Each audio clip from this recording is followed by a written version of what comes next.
is in mourning today as police continue to investigate their first murder of the year. Police found the body of Joshua Kidd just before 6 o'clock yesterday here on Park Lane Drive. This is in the Green Acres neighborhood. They said that they had walked out and heard that there had been a car robbing or break-in, and that he was trying to protect his neighbors and what his neighbors have worked so hard all their life for.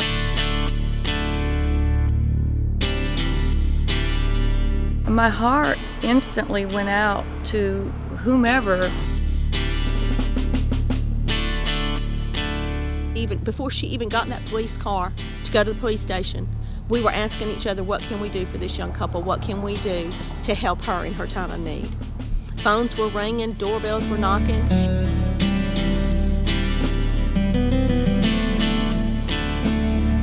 And he was a remarkable man, very nice, very loving, very sweet family. She's amazing, outgoing, loving, laughing, giggling. How does it make you feel to see these flags all over the neighborhood? Makes your heart swell. Hundreds of people have band together and donated thousands of flags. They had more flags than we can possibly deal with because they said just hundreds of flags are just pouring in.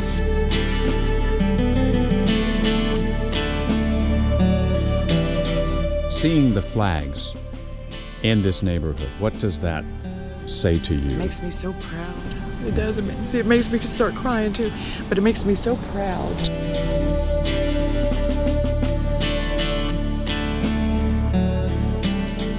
The flags represent what we are supposed to do for someone like this. Not knowing everything, I want to go and touch this woman and hug this woman and wrap my arms around her and pray over her myself. I don't even know this woman.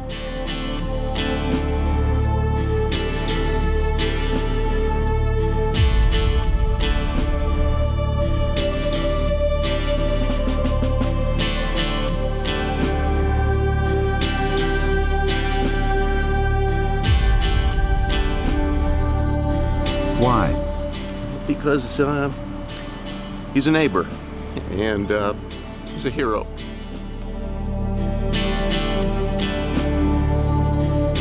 When he had a little boy, he just was so proud of that little boy, and he just smiled from ear to ear when he was in that little boy's presence.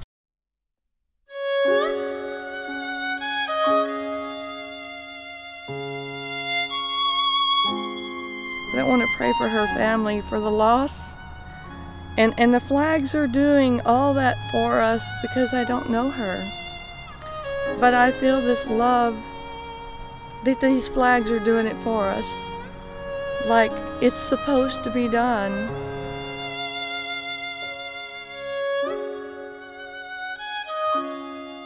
Our whole neighborhood had put up American flags all over our front yard, all up and down the street in the entrance of the subdivision. And as soon as I saw that, I felt an instant hug from the community.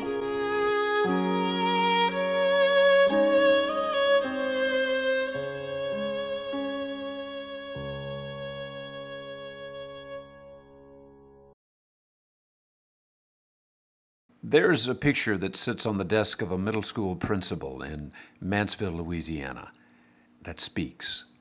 He actually taught us how to be men. It's the late 1990s, 6 young men standing in front of Woodlawn High School in Shreveport. The one in the middle is wearing a borrowed jacket. I couldn't afford the things, but my brothers here, you know, they made sure that I didn't ever go without. For months after this picture was taken, Chris Davis slept in his old beat-up car behind the school. My mom suffered for many years with an addiction, and in one particular night, she stood over me, asking for money and with a knife, and I couldn't take it anymore. It wasn't the only thing Chris couldn't take anymore. I found myself eating out of a garbage can. As a child, Chris often went hungry As a teenager, he began to write it down. My mom seems like she is smoking dope. So I have to play grown-up, cook, work and pay the bills. I think it is too much pressure for me for a 16-year-old. I found myself burglarizing and stealing for clothes and food. About this time, one of Chris's teachers, Grayson Collins, takes an interest in Chris and the other boys. He actually taught us how to be men. Taught me how to be a man, how to tie my tie, how to represent myself in a fashion as a man. They travel I-20, I-49, visiting colleges. He actually showed us what an education is and what an education can do for you. He made us do a research. Where do we see ourselves in the next 5 years? Chris sees the light, becomes a respiratory therapist, wants more, goes into hospital management. There'll be a young child there or something, and he'll say, "Hey, how'd you do on that test yesterday?" And it's obvious he has a relationship with those patients and with those kids. Because he's been there, hungry, alone, without hope. Until someone stepped in. It is very important not only to become successful yourself, but to carry others along with the journey. The man with the picture on his desk. 6 young men shown a different way. Lorenzo Hart is a band instructor at Southern University. Quentin Collins is a probation parole officer in Shreveport. And Jakari is in finances in Shreveport. So we all went to do something great for ourselves. It's because of this man right here. Oh yes. Grayson Collins is the principal today at Mansfield Middle School. After my best friend got killed at 13, I thought I'll never see 17. The boy who did not think he would see his 17th birthday is in management at DeSoto Regional Health System, where on his desk is a picture and a note from a mother who also has discovered her destiny. To the one that I looked up to, thank you for being a role model. Love you, Mom. You know, they told me, you know, we're gonna be something, and this would not stop us.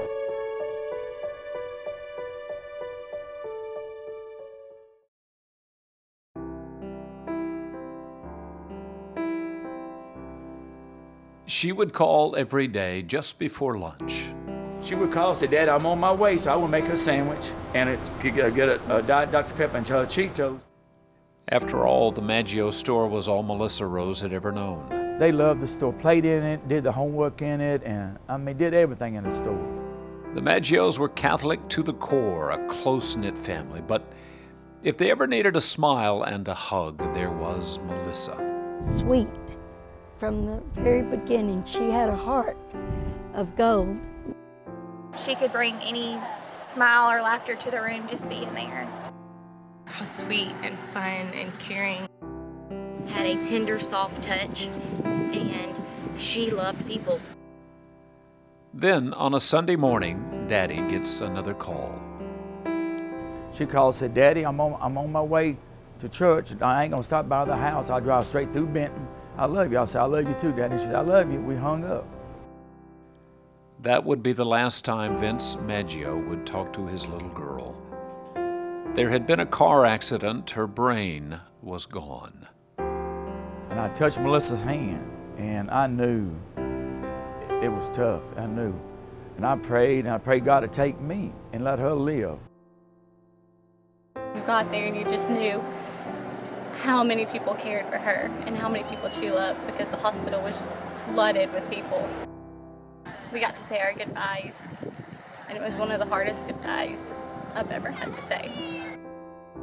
But when somebody is taken from you on their way to church, like, they really tested your faith. We felt robbed. I felt like, you know, we had it all and didn't realize it until it was taken. 1 minute you're the happiest person in the world. You're in church, you're on your knees praying, thanking the Lord for everything, your family and everything.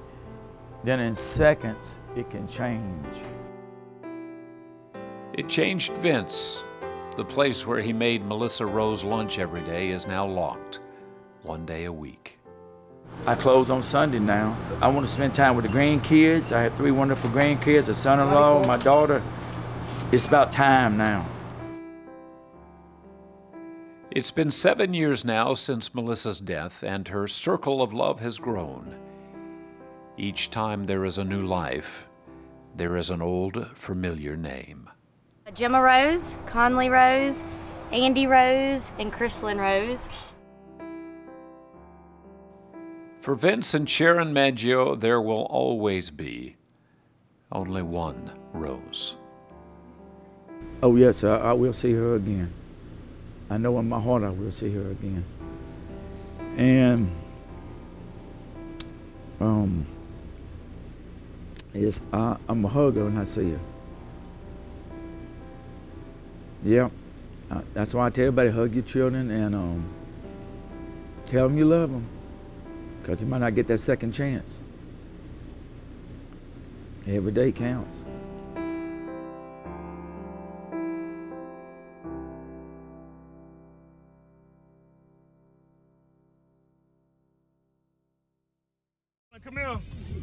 I love to watch coaches coach, especially this one.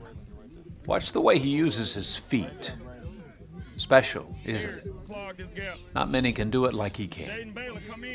In fact, let me show you what those feet were doing just the other morning.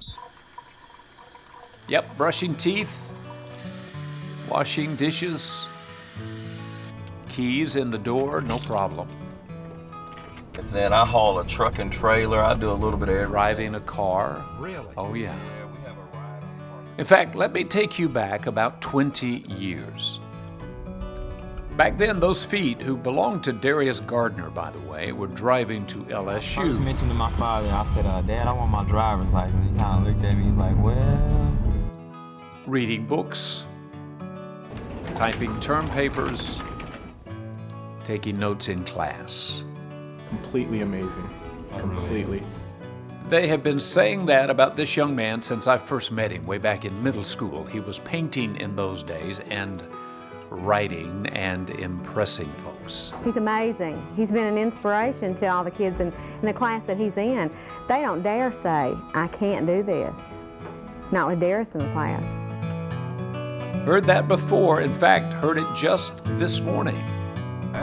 Who else can be, born like this and do what he does? And then we got people that say, oh, I can't do that. Yep, and I almost left out, DJ manages a carpet cleaning business in Shreveport. He can clean a red spot with the best of them.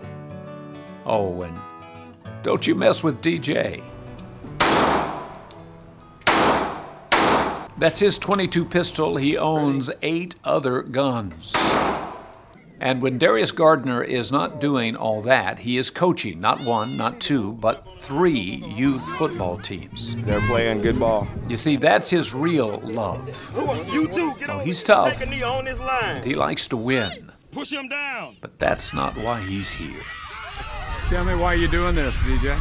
Every time I look at the news, I see one of my youth on the news in trouble, arrested with a mug shot. So I figured if I could catch a few each year and save those, and it would benefit our kids and keep them out of trouble. It's already happened. This young man had no father in his life. Does now. My dad wasn't in my life growing up, so he just stepped in even though he didn't have to. Who's scared?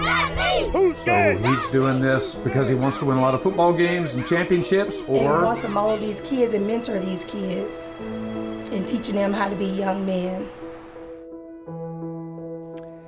That's his wife. She knows what motivates this man. You see, all his life, DJ has been turning can'ts into cans.